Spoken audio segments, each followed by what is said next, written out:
2012년을 시작한 것이 엊그제 같은데 벌써 6개월이 지났습니다.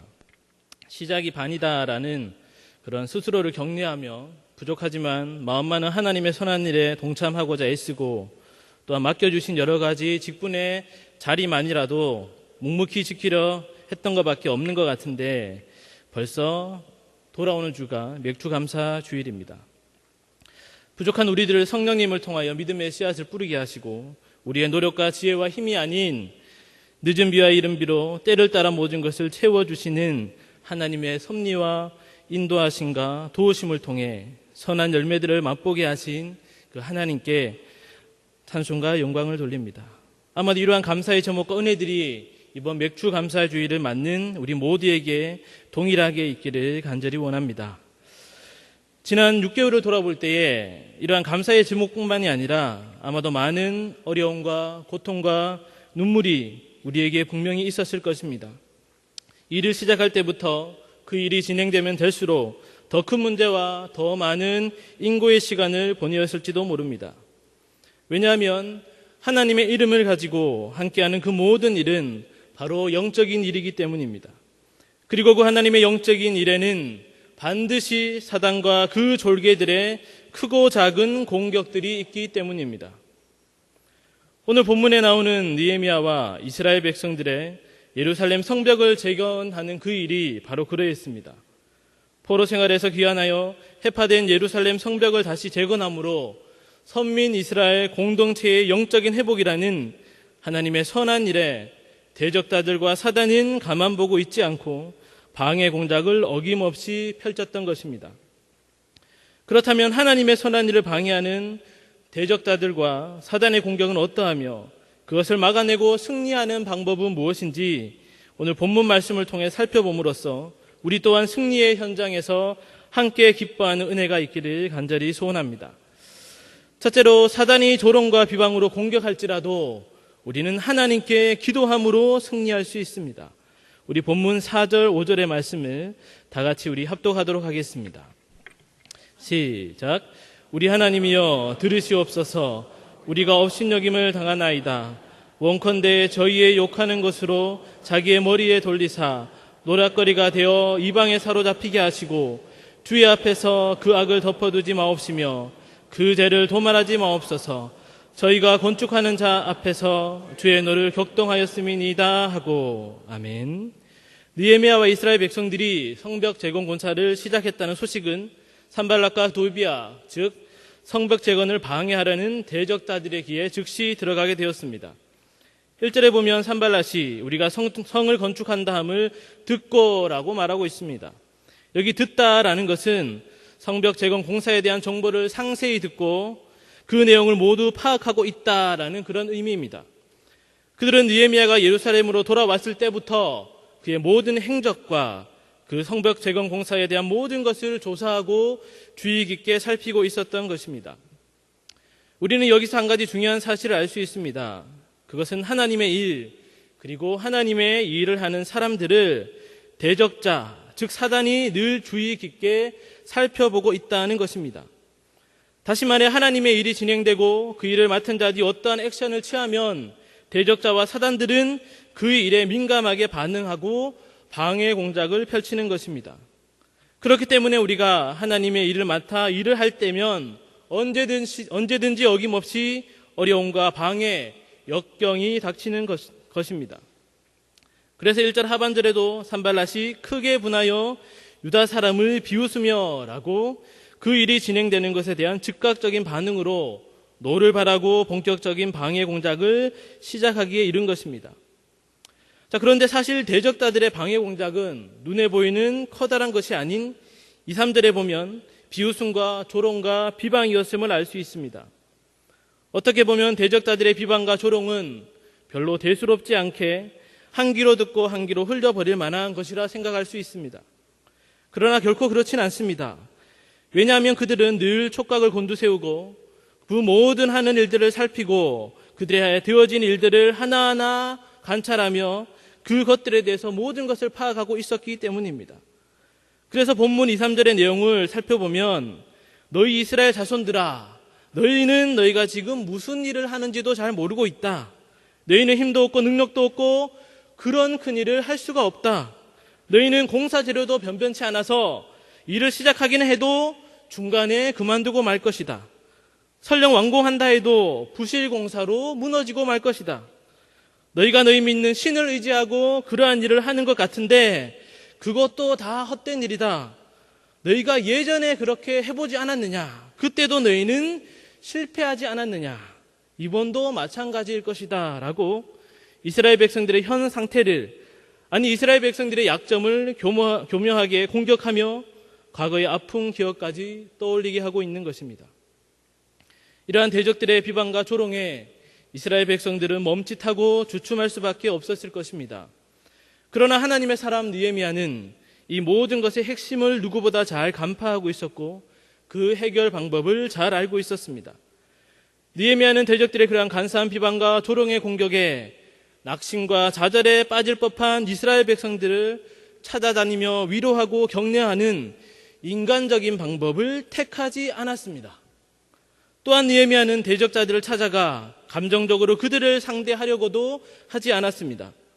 오히려 느헤미야는 본문 4절과 5절에서 우리 하나님이여 들으시옵소서라며 하나님을 찾고 하나님께 나아가 기도하는 방법을 택하였던 것입니다. 그리고 그 기도의 내용도 사람 중심이 아닌 하나님인 중심의 기도를 드렸던 것입니다. 즉 하나님, 저들 때문에 이스라엘 백성들이 상처를 받고 낙심하게 생겼습니다. 저도 자존심이 너무너무 상합니다. 그러니 저들을 혼내주십시오 라고 기도하지 않았습니다. 오히려 느헤미야는 하나님, 저들의 저 비방과 조롱은 하나님을 욕하고 업신여기고 무시하는 것입니다. 저들은 지금 하나님 앞에서 죄를 범하고 있습니다. 저들은 지금 하나님의 노를 격동케 하고 있습니다. 그러니 저들을 하나님의 공의대로 심판하십시오 라고 하나님의 마음을 살피고 죄악을 그 공의대로 심판하시는 하나님의 성품을 따라 기도하고 있는 것입니다. 그리고 하나님만을 찾고 의지하는 느헤미야의 기도는 6절에 있는 대로 이는 백성의 마음 들여 역사하였음이니라는 그 말씀대로 이스라엘 백성들의 낙심하고 좌절케 되려는 마음을 성령의 감동으로 말미암아 한 마음으로 더욱 성벽 재건 공사에 열심을 내도록 만들었습니다. 그리고 성벽 재건 공사는 중단 없이 진행되어 성벽의 둘레가 하나로 연결되고 그 높이도 절반에 이르기까지 공사가 빠른 속도로 진척이 될 수 있었던 것입니다. 우리가 하나님의 사람으로 하나님의 일을 시작하는 그 순간 바로 우리는 대적자들과 사단의 잠재적 공격 목표에서 집중 공격 목표로 바뀌게 되었음을, 또한 그들은 온갖 방법을 다 동원하여 우리를 공격한다는 사실을 절대 잊어서는 안 됩니다. 그들의 공격 방법 중에 별거 아닌 것 같은 이 비방과 조롱의 소리를 대수롭게 여기지 않는 그러한 누를 보면서는 안 됩니다. 왜냐하면 그 비방과 조롱의 소리는 우리의 모든 약한 것과 아픈 곳과 상처난 부위에 다시 비수를 꼽는 일이기 때문입니다. 그리고 그 일은 너무나도 우리에게 치명적일 수 있기 때문입니다. 그래서 이 같은 그들의 비방과 조롱의 소리는 하나님을 바라보던 우리의 시선을 뒤를 돌아보게 할 수도 있습니다. 그리고 우리의 손을 부끄럽게 할 수도 있으며 우리의 발을 붙잡을 수도 있습니다. 그리고 결정적으로 낙심과 시험에 빠지게 하여 하나님의 일에서 멀어지게 만들어 버리는 것입니다. 이러한 사단의 비방과 조롱의 소리가 우리의 심령에 소리칠 때 우리는 바로 그때 느헤미야처럼 하나님을 향하여 기도의 소리를 쏟아내야 합니다. 그리고 이렇게 하나님께만 기도하는 것은 연약한 우리들이 열심을 다해야 하는 일, 바로 이 일이 하나님의 일임을 증거하는 것입니다. 또한 그들의 비방과 조롱이 바로 하나님을 공격하는 것임을 선포하는 것이며 하나님의 선한 손의 도우심을 우리가 얻는, 승리하는 가장 확실한 방법인 것입니다. 비방과 조롱뿐만 아니라 모든 사단의 공격을 막아내고 이겨내며 승리할 수 있는 비결도 바로 기도하는 것입니다. 우리들의 특별하지 않은 것 같은 기도, 당연하게만 여겨지는 그러한 기도를 통해서도 하나님은 크신 기적을 행하시는 분입니다. 약한 우리를 통해 하나님의 크고 비밀한 문의 자물쇠를 돌리게 하는 열쇠가 바로 우리의 기도입니다. 우리에게 없는 것으로 가장 확실하고 최고의 결과를 만들어내는 것이 바로 우리의 기도입니다. 인생의 항해길의 모든 풍랑으로부터 요동치 않게 하는 그 닻이 바로 우리의 기도입니다. 천국으로 이어지는 성벽을 계속해서 쌓을 수 있는 비결이 바로 우리의 기도인 것입니다. 두 눈이 뽑힘을 당하고 온갖 조롱을 당했던 사사 삼손의 마지막 승리의 비결은 이번만 나로 강하게 하사라는 목숨을 건 기도였습니다. 450도 일로 바알 선지자와 싸웠던 선지자 엘리야가 불의 전쟁에서 완승을 거둘 수 있었던 것도 아브라함과 이삭과 이스라엘의 하나님 여호와여 내게 응답하옵소서라는 기도였습니다. 거짓 증인들의 돌에 맞아 천국의 문을 향하던 스데반 집사가 주님이 계신 영광의 문을 열고 힘있게 달려갈 수 있었던 것도 주 예수여 내 영혼을 받으시옵소서, 주여 이 죄를 저들에게 돌리지 마옵소서라는 기도였습니다. 그리고 이 세상 누구보다 가장 큰 조롱을 받으시고 핍박을 당하시고 고난을 당하신 예수님께서도 그 십자가의 길을 묵묵히 가시며 죄인의 구속 성취를 온전히 이루실 때에 바로 습관을 쫓아 기도하시며 땀방울이 핏방울과 같이 기도하시며 아버지여 내 영혼을 아버지 손에 부탁하나이다 라고 끝까지 기도하셨음을 우리는 잊지 말아야 하는 것입니다. 하나님의 일에 동력함으로 말미암아 당연히 만나게 될 대적자들과 사단의 비방과 조롱, 그리고 그 어떠한 공격에도 하나님께 기도함으로 방패와 무기를 삼아 이미 우리에게 주어진 승리의 전리품을 마음껏 맛보는 경애의 성도님들이 되시기를 간절히 바랍니다. 둘째로, 사단이 현실에 두려운 것으로 우리를 공격할지라도 우리는 지극히 크신 하나님만을 두려워함으로 우리는 승리할 수 있습니다. 본문 우리 14절의 말씀을 다 같이 합독하도록 하겠습니다. 시작. 내가 돌아본 후에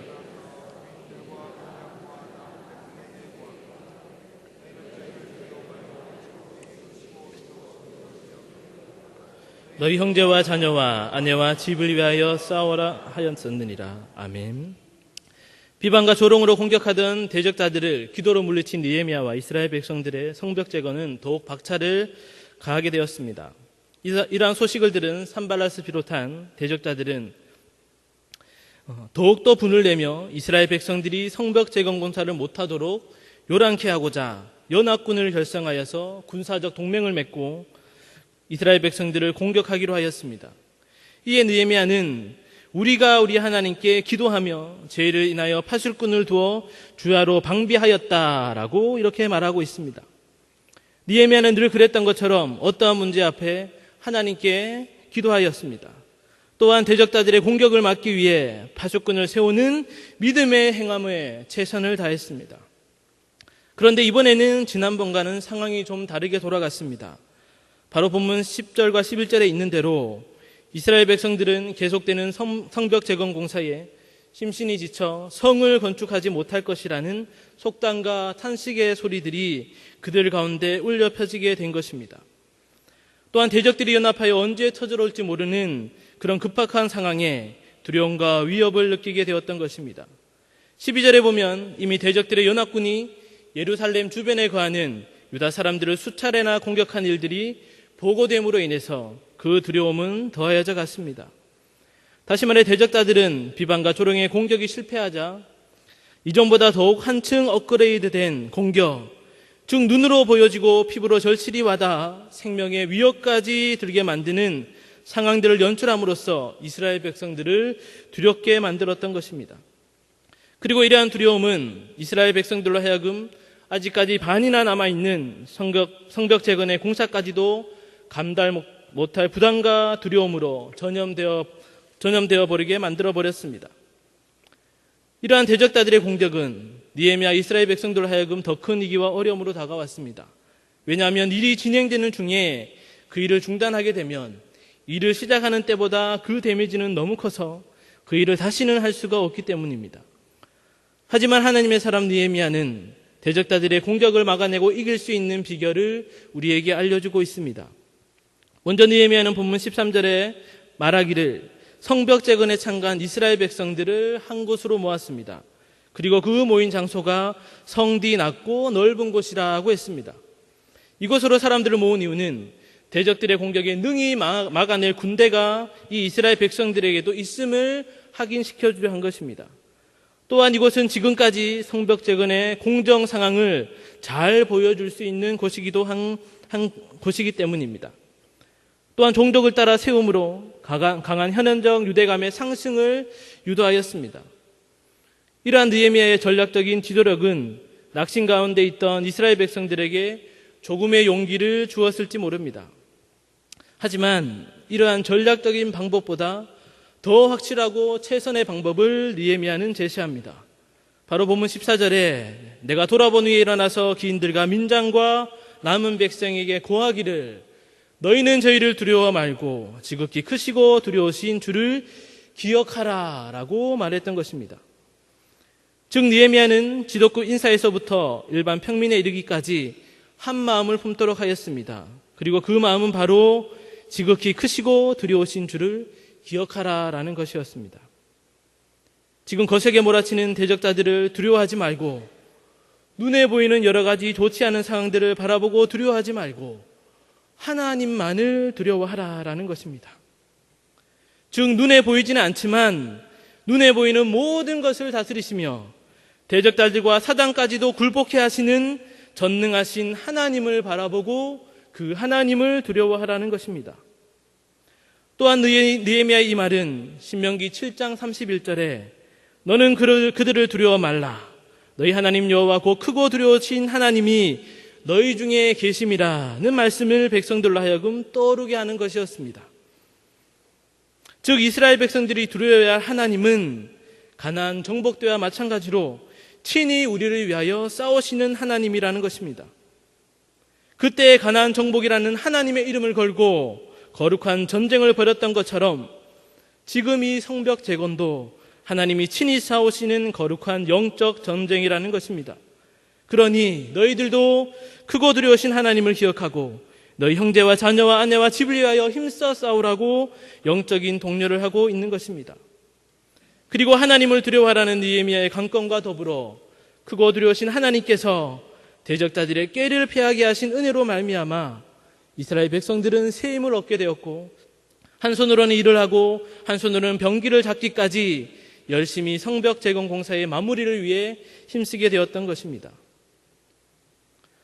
이미 예수 그리스도를 믿는 신앙을 고백한 성도들이 주로 가지는 걱정과 근심, 두려운 일들은 무엇이겠습니까? 아마도 구원받았는가, 천국에 가는가, 제사함을 받았는가, 영생을 소유했는가라는 그러한 문제보다 어쩌면 먹고 사는 문제, 경제 문제, 건강 문제, 사업과 직장, 취업 문제, 대학 진학 문제, 결혼 문제 등 무엇을 먹을까, 무엇을 마실까, 무엇을 입을까라는 그러한 문제일 것입니다. 왜냐하면 비록 구원에 확신이 있는 성도라 할지라도 육신의 몸을 입고 있는지라 또한 제된 습성이 남아있는지라 눈으로 확인되고 몸으로 느껴지는 여러 가지 육적인 일들에 아주 민감하게 반응할 수밖에 없기 때문입니다. 그렇기 때문에 대적자들과 사단은 바로 이러한 눈에 보이는 형상들, 그 상황들을 통해 우리들의 마음을 마음대로 공격하게 된 것입니다. 실제로 우리의 신앙생활에 이러한 경험들이 많이 있지 않습니까? 어려운 문제 앞에 기도로 하나님께 아뢰었지만 원하는 대로 문제는 해결되지 않고 결국 기도하는 것도 지쳐가고 낙심되어 포기하는 일들이 있는 것입니다. 그래도 이래할 때 우리는 하나님의 때를 기다리며 더욱 인내의 지혜를 발휘하며 계속 기도해야 하지만 설상가상으로 대적자들과 사단은 이 타이밍을 절대 놓치지 않고 우리가 가장 민감하게 반응하는 눈으로 확인되는 두려운 상황들을 이 모양 저 모양으로 우리 주변에 계속 일어나게 하는 것입니다. 그리고 우리의 인내의 한계를 뒤흔들어 버리고 결국 낙심과 시험으로 신앙의 슬럼프에서 타락의 늪으로 점차 빠져들게 만들어 버리는 것입니다. 그런데 더 큰 문제는 무엇입니까? 눈에 보이는 상황들로 우리를 두렵게 만드는 사단의 이러한 공격이 끊임없이 계속된다는 것입니다. 어려운 환경과 상황들로 우리를 향해 파상 공세를 펼친다는 것입니다. 그때 우리는 눈에 보이는 사람이나 그 환경이나 상황을 두려워하는 것이 아닌 바로 지극히 크고 두려우신 하나님을 기억해야 하는 것입니다. 사단은 우리의 모든 물질을 송두리째 빼앗아 우리를 거지로 만들어 두려워하게 할지도 모릅니다. 그때에 우리는 부하게도 하시고 가난하게도 하시는 모든 것의 소유주 되시는 하나님을 두려워해야 합니다. 사단은 우리를 아프게 하고 생사의 기로에 서게 하는 것으로 두려워하게 할지도 모릅니다. 그때 우리는 우리를 친히 만드시고 치료하시고 생명의 주관자 되시는 하나님을 두려워해야 합니다. 사단은 우리의 사방을 막고 우겨쌈을 당하게 하거나 낭떠러지나 길이 막힌 곳에서 갈 바를 알지 못하게 하므로 우리를 두려워하게 할지도 모릅니다. 그때에 우리는 사막의 길을 내시며 우리의 길을 지도하시고 형통케 하신 하나님, 비록 눈물 골짜기라도 친히 함께 하셔서 우리를 도우시는 그 하나님을 두려워해야 합니다. 그리고 무엇보다 우리는 몸은 죽여도 영혼은 능히 죽이지 못하는 자들을 두려워하지 말고 오직 몸과 영혼을 능히 지옥에 멸하시는 하나님을 두려워해야 하는 것입니다.